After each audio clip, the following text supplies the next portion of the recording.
के आधा घंटा हो चुका है और अभी बज रहे 10:02 और अभी जस्ट 10 बजे 2 मिनट पहले ही ट्रेड बनी है 9:50 के आसपास। ये देखिए, ये ट्रेंड लाइन को तोड़ा इसने। ये देखिए, ये ट्रेंड लाइन को तोड़ा। इसको डिलीट कर देते हैं और इसको ये देखिए, ये फेक ब्रेकआउट दिया था उस दिन कल का और ये बाद में ट्रेड बनी बहुत ही बढ़िया 3 मिनट में। मैंने बोला था कि ये लो जब तक टूटता नहीं ना, जो बार होल्ड किया हुआ है, तब तक हमें ट्रेड नहीं मिलती। तो ये लो टूटने के बाद ब्रेक और रिटेस्ट पे ये बहुत ही बढ़िया हमें 24,400 के नीचे तक ये मार्केट चला गया और वो एग्जैक्टली टारगेट अचीव हुआ अपना। 3 मिनट में ये बहुत बढ़िया ट्रेड थी जो कि दोपहर में आई हुई थी। और अभी भी ये ट्रेड बनी है 15 मिनट का कैंडल का हाई लो तोड़ा है, लेकिन हाई तोड़ा है, लेकिन ये जो फेक ब्रेकआउट था ना, ये फेक ब्रेकआउट था ना कल का, ये रेजिस्टेंस तक हम एक्सपायरी ट्रेड लेंगे। ये 25,600 है और ये है 25,500 का कॉल। तो इसमें जो है ना, ये देखिए ट्रेंड लाइन चल के आ रही और ये परसों का अपना ट्रेड था जिसमें अपना स्टॉप लॉस हिट हुआ है। वैसे तो स्टॉप लॉस हिट हुआ नहीं था मेरा, 100 रुपये का स्टॉप लॉस था, मैंने बताया था, लेकिन मैंने 108 पे ही पहले ही 108 तक गया है और इसके पहले ही मैंने जो है मेरा लॉस बुक किया हुआ था, ताकि मुझे दिख रहा था कि बैंक निफ्टी भी डाउन जा रहा है और निफ्टी उसको साथ दे रहा है, तो ये डाउन ट्रेड की डाउन साइड की ट्रेड बनेगी। और ये जो स्टॉप लॉस का लॉस था, इसमें कई गुना इस ट्रेड में हमें प्रॉफिट मिल गया था। तो ऐसे हमें जो है ना रिस्क रिवॉर्ड अपना फेवरेबल रखना चाहिए, तभी जाके हम कुछ कमा पाते हैं इससे, इंडेक्स से। और स्विंग ट्रेडिंग से तो कंफर्म ट्रेड रहती है अगर आपकी अच्छे से एंट्री और एग्जिट आपको मालूम है तो ये देखिए मैंने अभी इस पे बेट लगाई है और ये टोटल ट्रेड जो है मेरे रिस्क पे लिया, मेरे कैपिटल पे लिया रिस्क रिवॉर्ड रहने वाला है। और आज एक्सपायरी है तो एक्सपायरी ट्रेड पे मैंने दांव लगाया है, तो ये जो है इसका मेरा 40 रुपये का स्टॉप लॉस है।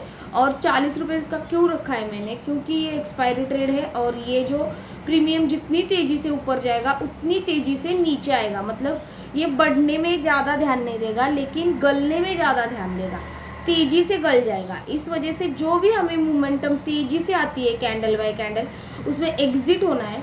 और जो ब्रोकर को पैसे देना इस एक्सपायरी ट्रेड में ज़्यादा अच्छा रहता है, ना कि ये लॉस बुक करना।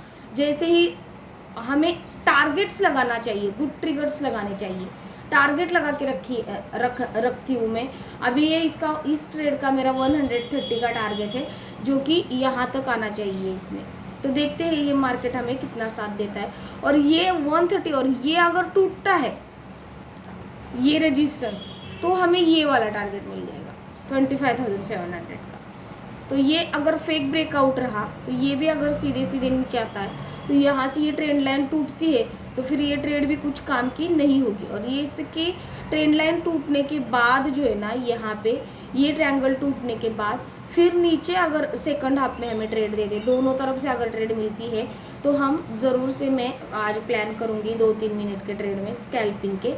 तो नीचे अगर जाता है तो ऊपर 25,700 और नीचे 25,200 तक का टारगेट हमें दिखना चाहिए।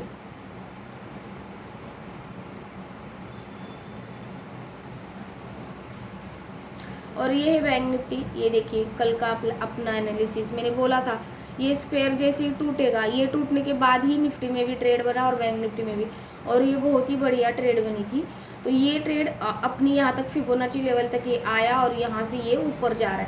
तो अब हम क्या करेंगे, इसमें एक ट्रेंड लाइन ड्रॉ करेंगे। एक्सपायरी होने की वजह से मैंने ज़्यादा ध्यान जो है निफ्टी पे दिया हुआ है। ये देखिए इसमें भी अच्छी ट्रेड बन चुकी है। अगर ये वापस से यहाँ पे 150 पॉइंट नीचे आता है तो इसमें ज़रूर से ट्रेड बन जाएगी। और RSI भी तब तक 60 के ऊपर जाना चाहिए। 60 के ऊपर जब निकलता है तब ये यहाँ तक का टारगेट, मतलब 57,639 640 इतना टारगेट हमें आराम से मिल जाएगा। फर्स्ट टारगेट 200, फिर 400, फिर 600, ऐसे धीरे धीरे जाके जाते जाते हमें स्टॉप लॉस ट्रेल करना है। अदरवाइज अगर ये नीचे टूटता है, ये ऐसे करके, जैसे कि ये कुछ मोमेंटम नहीं दे रहा है क्योंकि ट्रिगर नहीं है कुछ मार्केट में, इस वजह से मार्केट जो है टोटली साइडवेज परफॉर्म कर रहा है। तो टैरिफ का या कुछ ऐसी न्यूज़ आएगी ना तो हमें तेज मोमेंटम मिलेगी। अभी देखा जाए तो रिसेंटली मार्केट साइडवेज है, तो ये अगर 56,800 को नीचे तोड़ता है तो हमें नीचे के भी टारगेट 56,350 तक मिल जाएंगे नेक्स्ट हाफ में।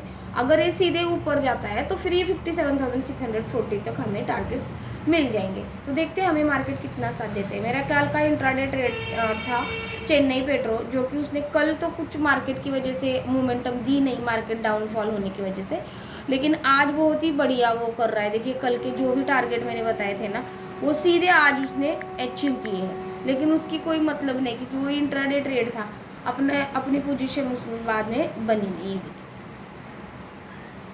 मैंने बोला था कि ये यहाँ पे इस वेव का हमें, ये कल की ट्रेड थी, तो इस वेव का हमें इसने ये जो गया है ऊपर यहाँ पे, ये मार्केट की वजह से ये रिट्रेस होना चाहिए, सब रिट्रेस हो रहे हैं और यहाँ पे कोई पैटर्न 700 तक आना चाहिए और फिर 30 का, ये 30 का टारगेट एग्जैक्टली अचीव हुआ। देखिए आज हुआ, कल इसमें एंट्री ही बाद में नहीं बनी क्योंकि टोटल साइडवेज चला गया।